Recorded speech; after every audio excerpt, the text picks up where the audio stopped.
Yung naipektahan yung paghanap buhay namin dito sir, pagtitid na ng isda, siyempre walang nananagat, wala rin kaming ititinda. Oo. Sa mga ilang araw na ano nila pagtigil sa pag-isda. Ilang araw ang sabi sa inyo? Mga 1 linggo daw sir. Isang linggo. Ang sabi lang, pero hindi namin sigurado kung totoo ba yung 1 linggo. Sino na-advise sa inyo na may ganon? Barangay ba? Mga pulis? Sundalo? O sino? Galing sa barangay dyan, naman kami sa barangay ano ng balita na tigil daw muna yung pananagat. Oo. So, kapalit doon, may ayuda bang ibibigay ang barangay, ang gobyerno dyan sa ilang araw na matitigil muna pahingisda at wala kayong hanap buhay? Mayroon daw siguro sir kasi nung unang araw, nanglista man yung taga BIPAR ba yun? Tungkol sa ayuda ng pagtitigil ng pag-iisda. Kailan daw ibibigay yung ayuda? Hindi ko alam sir, kay sila namang yung may alam. Siyempre kung walang lalaot, wala kaming ititinda. Kung walang ititinda, kulang kaming kakainin. Kulang pambili ng bigas, o kung anong mga pangangailangan, mga ganyan.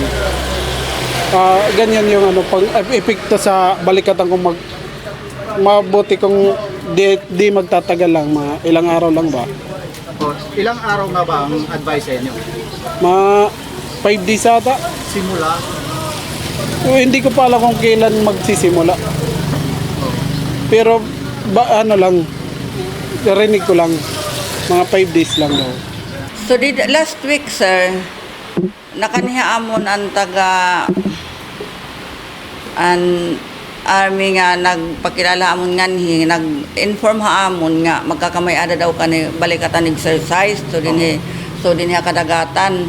So anakon barangay kasi usaman gihapon niya nga apektado hito. So pero irayak yung sabi daw sa akin, yung mga mangingisda hindi man muna papalautin.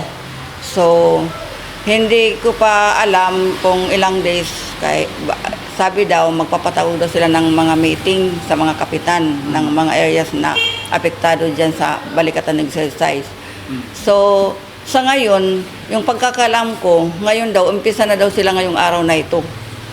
Kaya nga kanina parang nagmo-monitor din ako kung talaga nag-umpisa sila pero wala pa man. Ang sabi daw nila, kung 5 days daw ang hindi sila makakapalaot yung mga tao, bibigyan daw nila ng ayuda ng galing sa city. So, ang magbibigay ng ayuda is city government?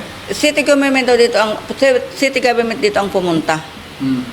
Ang sabi daw magbibigay ng ayuda kung 5 days, kanang 5 days yung maanuhin nila, ibibigay. Anong ayuda kaya yun ka? Hindi ko pa yun alam sir, kung ano yun. Nabanggit po ba kung kailan bibigay yung ayuda? Hindi pa rin. Hindi pa naklaro kung ilang days, tas kung kailan ibibigay yung ayuda nila. Kasi sa ngayon nga naririnig ko lang na dahil na mag-uumpisa na daw ngayon. So ang sabi naman ng mga narinig ko na mga tao ko dito sa mga mulupyo nga nangingisda, ba't hindi pa sila binigyan kung ngayon na mag-uumpisa? Paano naman daw po sila? Ano namang ano nila? Sa area lang dito, mga ilan ang population ng affected dito sa mga fisher folks natin? Sa barangay ko po sir, mga 1,000 plus population ang maapektuhan. Sa barangay mo pa lang yun? Sa barangay ko pa lang yun. Dito sa area nito, ilang barangay ito dito? Yung Fishing area? ang ano ko, barangay 89, 88 at saka 90. Yung aapektuhin, yung apektado daw ng yung balikatan exercise na yan. Mga 3 barangay. Yan ang sabi ng nakausap ko dito sa barangay ng pumunta sa amin. Pero may pumunta na dito kahapon, sir, taga Coast Guard sila. Oo, anong sabi? Ngayon daw mag-uumpisa sila. Ngayong araw. Ang umpisa nila. Kaya nga kanina, pumunta ko dito sa may tide embankment. Pag medyo maano pa man, wala pa mang ano nagaganap na balikatan exercise. Oo, pero yung ating mga mangingisda, na-advise na kaya yun na ngayon mag-umpisa. Baka pumalaot yung iba. Sinabihan na yan, pero ang inihintay ko pa, yung sabi daw, magpapatawag daw ng meeting. Hindi pa man nagpatawag. Yung inihintay namin dito sa barangay, hindi pa nagpatawag. Kasi yung mga fisher folk daw, pagmimitingin muna nila. So yun nga po, ito pong ating exercise balikatan. 2026 ay nag-umpisa po noong April 20 at magkatapos naman ngayong May 8 national. And dito sa area po ng Tacloban, itong kinakabahala po ng ating mga fisher folks, ating mga kababayan na mga nangingisda dito po sa area ng Tacloban ay wala po silang dapat ikabahala dahil hindi naman pipigilan yung kanilang kabuhayan. But for the purpose po ng safety, ito pong mga selected bodies of water surrounding po dito sa runway ng DZR Airport will be temporarily restricted habang ongoing po yung mga selected military exercises as part po ng exercise balikatan with our allied nations na katulad ng ongoing po ngayon dito sa Tacloban between US Army and the Philippine Army. This measure na temporary po i-restrict yung mga bodies of water na to is to ensure the safety po ng exercise participants as well as yung ating general public. Hindi naman po pinipigilan yung ating pong mga mangingisda na doon sa kanilang pamumuhay, and as per coordination with our counterparts naman po dito from the Philippine Coast Guard, according sa kanila, yung regular fishing grounds is going south pa ng area. So papunta doon sa may bandang Tolosa, Dagami, mga ganun po, pababa punta ng area po ng Mayorga. So hindi naman sila maapektuhan habang ongoing po yung military exercises na ginagawa. So basically, andito sa Tacloban, dyan lang sa may malapit sa airport din ang gagawin nating area sa Balikatan. Yes po, yung exercise natin, training exercises in connection with the exercise balikatan is contained lang dito sa DZR Airport. And for the purpose ng safety, so meron tayong meron silang itinakda na safe distance around doon sa runway ng airport. So as we speak now, may activity na ba sa area ngayon? Kasi maraming mga taga-barangay kanina nagtatanong doon sa barangay kung pwede ba sila pumalaot at mangisda today. Kasi ang pagkakalam nila, ngayong araw, May 3, magsisimula yung 5 araw na exercise. Hindi pa po, pwede pa po silang makapangisda even tomorrow. And based po doon sa pakipag-usap din natin sa Coast Guard, since nag-umpisa na po yung full moon. Kapag full moon po kasi, yung isda is dispersed sila. So hindi rin makakahuli actually ng maraming isda during full moon, and yung ating fisher folks ay yung time na sila ay nangingisda ay aalis sila na madaling araw, then morning sila magkakandak ng kanilang fishing activities during full moon season. And kapag wala namang buwan, yan yung time talaga na hating gabi sila nangingisda. Yeah, sir.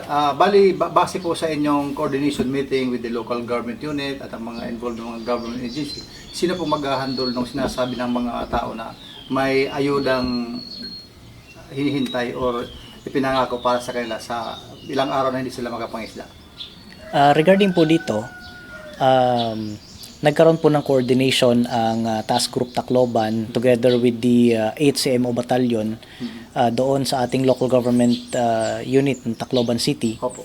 And the DSWD para doon sa mga possible na pwede nating maibigay na tulong doon sa mga affected na mga fisher folks natin.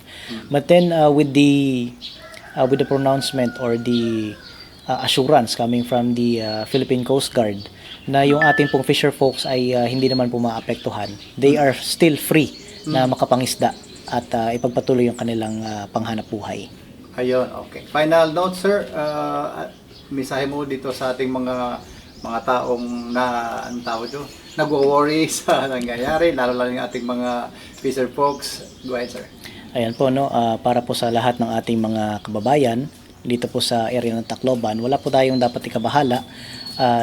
All safety protocols and mga preparations are being conducted by our participants ng exercise balikatan.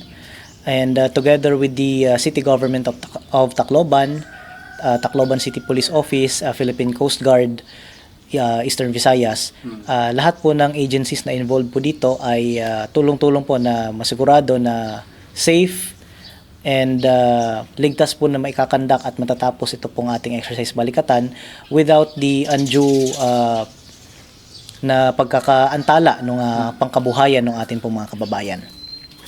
Ani kita baw hiton tide embankment by bayon hitong barangay 90 San Jose Tacloban.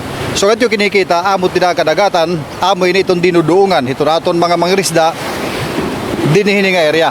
Tutulong nga barangay 89, 88 nga 90. Amo ito nira mga parapangisda iton apektado hiton lilima ka adlaw nga urundang anay itong pangisda darahini nga pagtagabalikatan. Nababara kahit mga tao iton mga irisda. Iton mga magtrenet isda, patit mga konsumidor. Hindi nga halabang nga panahon nga mawaray mangingisda, kay waray nira mapapalit nga mga isda, mga presko, diniya San Jose, hitong Tacloban. Kung di mano pa man, iniing kaparte itong programa at gobyerno o sa nga ehersisyo, pagpaupay hito naton Puwersa Armada itong Pilipinas, ipinagi itong Philippine government nga US government partnership para hininga balikatan. Babalikon, ang panuyo hininga balikatan para magmaropay itong kapasidad itaton Puwersa Armada ng Pilipinas habulig iton Amerika sanglit diri good kinahanglan nga diri angay may maglurup-lurup or may mga isda nga mga parapangisda samtang binubuhat ini.